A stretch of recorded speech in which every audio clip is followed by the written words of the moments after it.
हरे कृष्णा। माघ मास के अंतिम दिन आज पूर्णिमा तिथि की आप सबको बहुत सारी शुभकामनाएं। आज ही माघ मास समाप्त होने जा रहा है। आपने संपूर्ण माघ मास के दौरान पूर्ण श्रद्धा और भक्ति भाव से इन सभी कथाओं को आरंभ से अंत तक सुना। उसके लिए आप सबका बहुत बहुत धन्यवाद। तो चलिए आज माघ मास के अंतिम दिन पर हम इसी मास का महात्म्य दर्शाती हुई और भगवान श्री हरि का गुणगान करती हुई इस सुंदर माघ मास की अंतिम पौराणिक कथा का श्रवण करते हैं। आइए आज की माघ मास कथा आरंभ करते हैं। नैमिषारण्य में एकत्रित हुए ऋषि मुनियों ने सूत गोस्वामी से कहा, भवता कथितं सर्वं यत्किंचित् पृष्टमेव च इदानीम् अपि पृच्छाम एकं वद महामते। हे महामते, हम लोगों ने जो कुछ पूछा था वो सब आपने क्या सुनाया। अब भी आपसे एक प्रश्न करना चाहते हैं। कृपया आप सही समझे तो उसका उत्तर दें।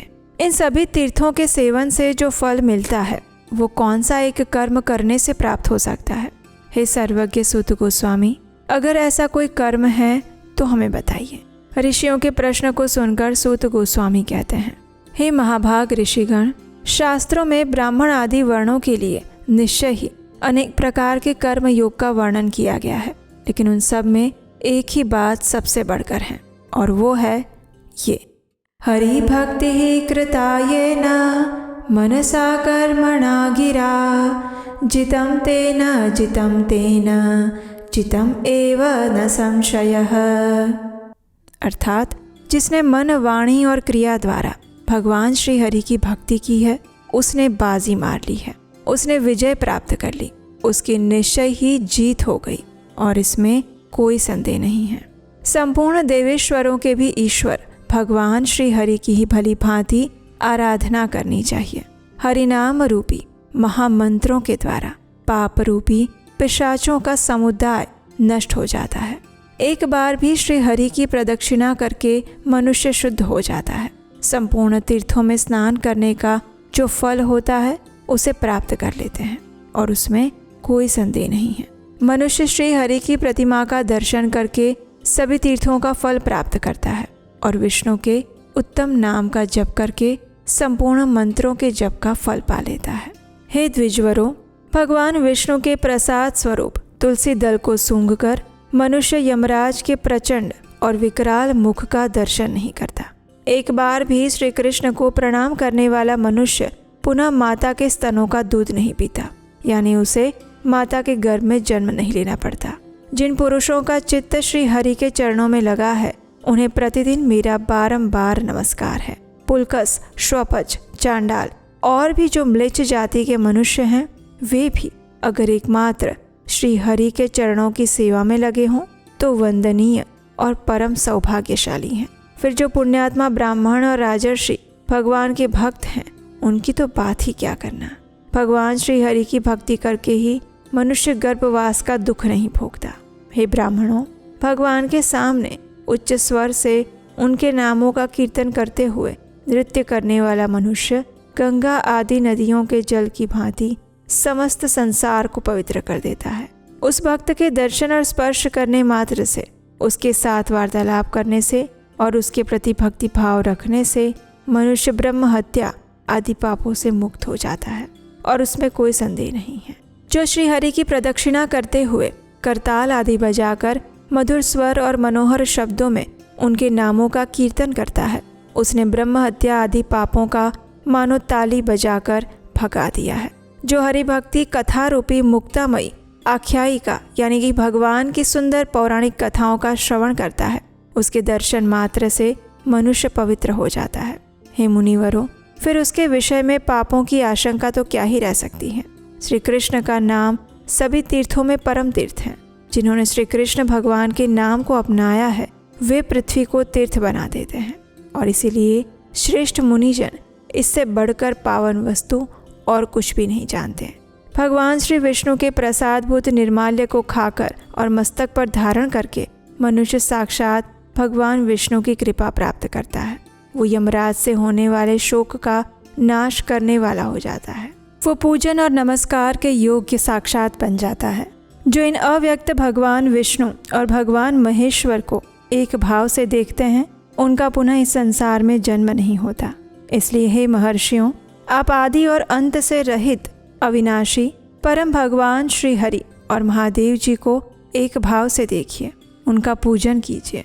पंडित हो या मूर्ख, ब्राह्मण हो या चांडाल, अगर वो भगवान श्री हरि का प्रिय भक्त हैं तो स्वयं भगवान नारायण उसे संकटों से छुड़ाने के लिए आते हैं।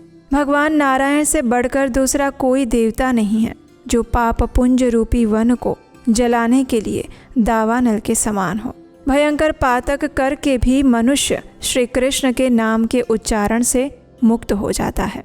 हे ऋषिगणों, जगत गुरु भगवान श्री हरि ने स्वयं ही अपने नाम के अंदर अपने से भी अधिक शक्ति स्थापित की है। नाम कीर्तन में परिश्रम थोड़ा होता है, लेकिन उसका फल भारी से भारी प्राप्त होता है। ये देखकर जो लोग इसकी महिमा के विषय में तर्क उपस्थित करते हैं, वे अनेकों बार नरक में पड़ते हैं। और इसीलिए हरिनाम की शरण लेकर भगवान की भक्ति करनी चाहिए। प्रभु अपने पुजारी को तो पीछे रखते हैं, लेकिन नाम जप करने वाले को अपनी छाती से लगा लेते हैं। हरिनाम रूपी महान वज्र पापों के पहाड़ को विदीर्ण करने वाला है। जो भगवान की ओर आगे बढ़ते हों, मनुष्य के वे ही पैर सफल हैं। वे हाथ धन्य कहे गए हैं जो भगवान की पूजा में संलग्न रहते हैं। जो मस्तक भगवान के आगे झुकता है वही उत्तम अंग है। जीवा वही श्रेष्ठ है जो भगवान श्री हरि की स्तुति करती है। मन भी वही अच्छा है जो उनके चरणों का अनुगमन और चिंतन करता हो। और रोएं भी वही सार्थक कहलाते हैं जो भगवान का नाम लेने पर खड़े हो जाते हैं। इसी प्रकार आंसू भी वही सार्थक हैं जो भगवान की चर्चा के अवसर पर निकलते हैं। संसार के लोग भाग्य दोष से अत्यंत वंचित हो रहे हैं, क्योंकि वे नाम उच्चारण मात्र से मुक्ति देने वाले परम भगवान श्री कृष्ण का भजन नहीं करते। स्त्रियों के स्पर्श और उनकी चर्चा से जिन्हें रोमांच हो आता है, श्री कृष्ण का नाम लेने पर नहीं, वे मलिन और कल्याण से वंचित हैं। जो इस लोक में जीव पाकर भी श्री कृष्ण नाम का जप नहीं करते, वे मोक्ष तक पहुंचने के लिए सीढ़ी पाकर भी अवहेलनावश नीचे गिर जाते हैं। और इसीलिए प्रत्येक मनुष्य को चाहिए कि वो कर्म योग द्वारा भगवान विष्णु की यत्नपूर्वक आराधना करें। इससे भगवान विष्णु अवश्य प्रसन्न होते हैं। भगवान विष्णु का भजन तीर्थों से भी अधिक पावन तीर्थ कहा गया है। संपूर्ण तीर्थों में स्नान करने, उनका जल पीने और उनमें गोता लगाने से मनुष्य जिस फल को प्राप्त करता है, वही फल भगवान श्री कृष्ण के सेवन, उनकी सेवा और उनकी कथा का श्रवण करके प्राप्त हो जाता है। भाग्यवान मनुष्य ही कर्म योग के द्वारा भगवान श्री कृष्ण का पूजन करते हैं। और इसीलिए हे मुनियों, आप लोग परम मंगलमय भगवान श्री कृष्ण की आराधना कीजिए।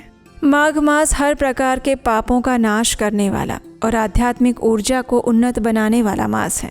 इस माघ मास में पूर्णिमा के दिन प्रातः काल गंगा, यमुना और सरस्वती के संगम में अथवा किसी भी पवित्र नदी में स्नान करके पवित्र होकर उसी क्षेत्र में एक मंडप बनाकर प्रत्येक मनुष्य को भगवान विष्णु की पूजा अर्चना करनी चाहिए। ब्राह्मण को बुलाकर गौरी, गणेश और नवग्रह की स्थापना करके भगवान सत्यनारायण देव का पूजन करना चाहिए और उनकी कथा का श्रवण करना चाहिए। तत्पश्चात एक वेदी बनाकर वेदी के पश्चिम भाग में बैठकर तिल, चावल, जौ, गुगुल, घी का हवन करें और फिर ब्राह्मणों का वरण करें। बाद में सर्वतोभद्र चक्र बनाकर ब्रह्मा आदि देवताओं का पूजन करके कलश और उसके ऊपर सुवर्ण की देवी लक्ष्मी और भगवान विष्णु की मूर्ति की स्थापना करें। पुरुष सूक्त मंत्रों द्वारा षोडश उपचार से उनका पूजन करें और पलंग के साथ 5 वस्त्रों को और ब्राह्मण को जनेऊ, धोती, चूड़ा, स्वर्ण मुद्रा, तिल आदि का दान करें और फिर गौ दान करके विसर्जन करें। इसके बाद मंगल गीत, कीर्तन, वाद्य आदि गान द्वारा उत्सव मनाएं और यथाशक्ति ब्राह्मणों को भोजन कराएं और यथाशक्ति उन्हें दक्षिणा दें। जो भी मनुष्य माघ मास के इस सुंदर पवित्र महात्म्य को पढ़ता या सुनता है और इस विधि से उद्यापन करता है, उसके समस्त 7 जन्मों के पापों का नाश हो जाता है। उसके कुल की 7 पीढ़ियों का उद्धार हो जाता है। उस मनुष्य को सुख, संपत्ति और सौभाग्य प्राप्त होते हैं और सर्व मनोरथ सिद्ध हो जाते हैं। इसी के साथ हमारी माघ मास कथा श्रृंखला को यहीं पर विराम देते हैं। हमें आशा है कि संपूर्ण मास के दौरान हमारे द्वारा सुनाई गई ये माघ मास की कथाओं ने आपके माघ मास को सफल बनाया होगा। इसका श्रवण करके आपने एक नवीन आध्यात्मिक ऊर्जा और परम भगवान श्री कृष्ण की विशेष कृपा प्राप्त की होगी। अगर इस संपूर्ण मास में आपको हमारा ये प्रयास सराहनीय लगा है तो आप इस वैदिक प्रचार कार्य को आगे बढ़ाने के लिए अपना आर्थिक योगदान भी हमें भेज सकते हैं। स्क्रीन पर दिए गए नंबर पर आपके द्वारा भेजा गया योगदान हमें इस कार्य को वैदिक प्रमाणभूत शास्त्रों को यथारूप में बिना किसी मिलावट के अधिक से अधिक लोगों तक पहुंचाने में सहायता होगी और इसका पुण्य फल आपको प्राप्त होगा इस माघ मास की पूर्णिमा के अवसर पर। इसी प्रार्थना के साथ आज की इस कथा को यहीं पर समाप्त करते हैं और आने वाले फाल्गुन मास में हम आपसे मिलेंगे फाल्गुन मास की प्रत्येक दिन की पौराणिक कथा के साथ। और उसे सुनने के लिए आपके अपने चैनल उपदेशाष्टकम को सब्सक्राइब करके रख लीजिए, नोटिफिकेशन ऑन रखिए और हम आपसे मिलेंगे बहुत जल्द आपके अपने चैनल उपदेशाष्टकम पर। हरे कृष्ण।